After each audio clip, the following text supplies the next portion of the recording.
Calculation of KSP values for sparingly soluble salt.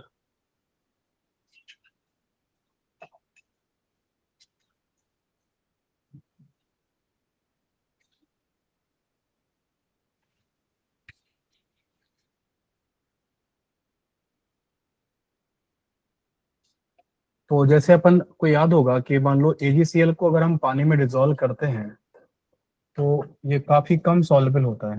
आपको KSP value याद होगी, 10⁻10 बताई थी। और सॉल्बिलिटी कितनी आती थी, ऐसा हम लोग सॉल्व करते थे, कुछ S और S करते थे, फिर हम लोग KSP लिखते थे। तो Ag प्लस आयन की कॉन्सेंट्रेशन, Cl माइनस आयन की कॉन्सेंट्रेशन, तो S इंटू एस का वैल्यू क्या होगा, S स्क्वायर होता था। ठीक है। और फिर हम लोग S स्क्वायर को KSP के बराबर करके, KSP की वैल्यू आपको क्वेश्चन में आयनिक में 10⁻10 दी जाती थी। तो यहाँ से जो S का वैल्यू निकल के आता था 10⁻5 मोल पर लीटर निकल के आता था। ये होगा। मेरा क्वेश्चन ये है कि क्या AgCl के सॉल्यूशन को, AgCl को जो पानी में लाओगे, क्या AgCl के सॉल्यूशन को इनफाइनाइटली डाइल्यूटेड सॉल्यूशन माना जा सकता है? क्या AgCl के सॉल्यूशन को इनफाइनाइटली डाइल्यूटेड माना जा सकता है? यार इतना कम सॉल्युबल हो रहा है, देख लो आप। 10⁻5 मोल पर लीटर सिल्वर आयन है पानी में, 10⁻5 मोल पर लीटर Cl माइनस आयन है। तो आप एज ए AgCl के इलेक्ट्रोलाइट का जो सोल्यूशन बना हुआ है वो इनफाइनाइटली डाइल्यूटेड कंसीडर किया जा सकता है। और अगर कंसीडर किया जा सकता है तो lambda m infinity of AgCl लिखा जा सकता है। भाई ये जो मैं लिख रहा हूँ relationship, lambda m infinity of Ag plus ion और lambda m infinity of Cl minus ion, ये तो यार तभी लिखूंगा ना जब आप क्या मानोगे कि AgCl का सोल्यूशन कैसा है, इनफाइनाइटली डाइल्यूटेड।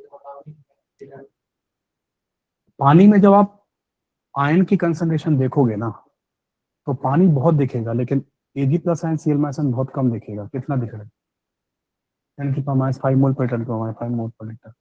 इतनी कम कंसंट्रेशन का इलेक्ट्रोलाइट सॉल्यूशन को इनफाइनाइटली डाइल्यूटेड माना जा सकता है।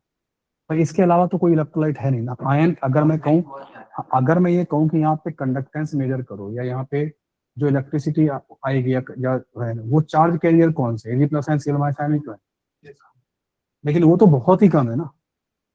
इलेक्ट्रोलाइट तो उन्हीं का ही बना, इलेक्ट्रोलाइट सोल्यूशन तो Ag plus ion Cl minus ion का ही है ना। तो वो तो बहुत ही कम है, तो आप इसे कंसीडर कर सकते हो इनफाइनाइट डाइल्यूटेड। अगर आप इनफाइनाइट डाइल्यूटेड मान लोगे तो आप ये लिख पाओगे। और इसको लाने का तरीका क्या हो सकता है, आप सिल्वर नाइट्रेट ले लो, लैम्डा एम ले लो। सिल्वर नाइट्रेट के लैम्डा एम में क्या कर देना, NaCl जोड़ देना और NaNO3 माइनस कर देना, चलेगा आपको?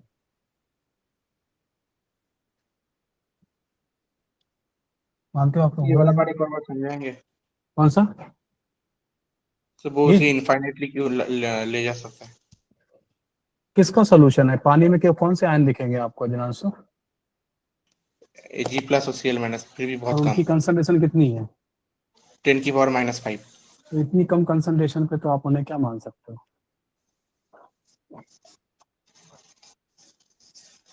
भाई अगर आयन कंसंट्रेशन इतनी कम आ रही है इलेक्ट्रोलाइट के आयंस की, तो ऑब्वियस सी बात है वो इलेक्ट्रोलाइट का सोल्यूशन कैसा रहा होगा, बोलो?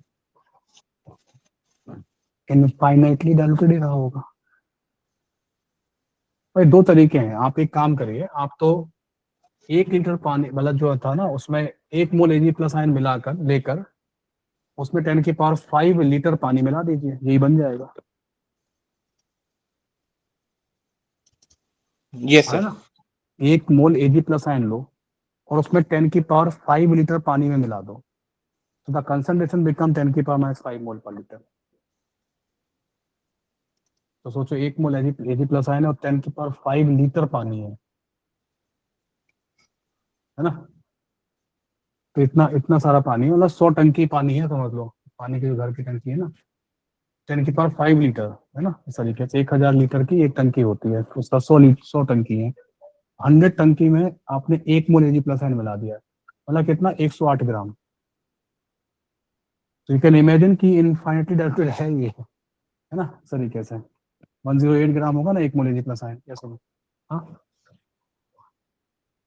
अब क्या होगा, ये ऐसे कैलकुलेट कर लोगे, ये सिल्वर मिल जाएगा, यहाँ से Cl मिल जाएगा, यहाँ से नाइट्रेट और ये Na मिल जाएंगे, वो यहाँ से कैंसिल हो जाएगा, है ना। और ये सारे स्ट्रॉन्ग इलेक्ट्रोलाइट है, ये सुनो बोलो, ये सारे स्ट्रॉन्ग इलेक्ट्रोलाइट है, यहाँ से बना लेना।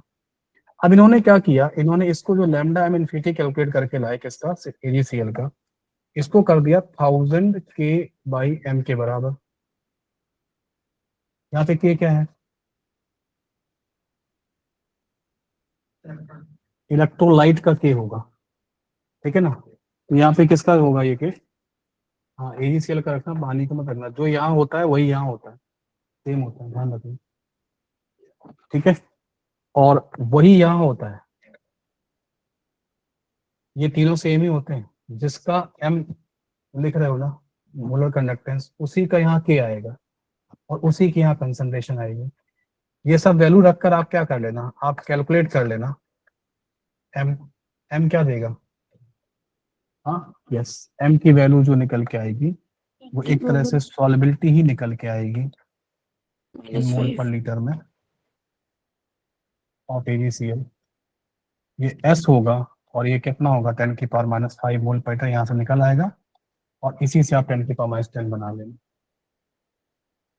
तो मैं यहाँ पर भी वही पार्ट है, जैसे मैंने कहा था ना पानी में दो पानी थे, AgCl के सॉल्यूशन में भी दो AgCl है, एक वो AgCl जो Ag प्लस और Cl माइनस बना रहा है, और एक वो AgCl जो पानी के बाहर बैठा हुआ है, जो पानी के अंदर जा रहा है ना, उसकी कंसंट्रेशन तुम कैलकुलेट करोगे, और वो इनफाइनाइटली डाइल्यूटेड है ना।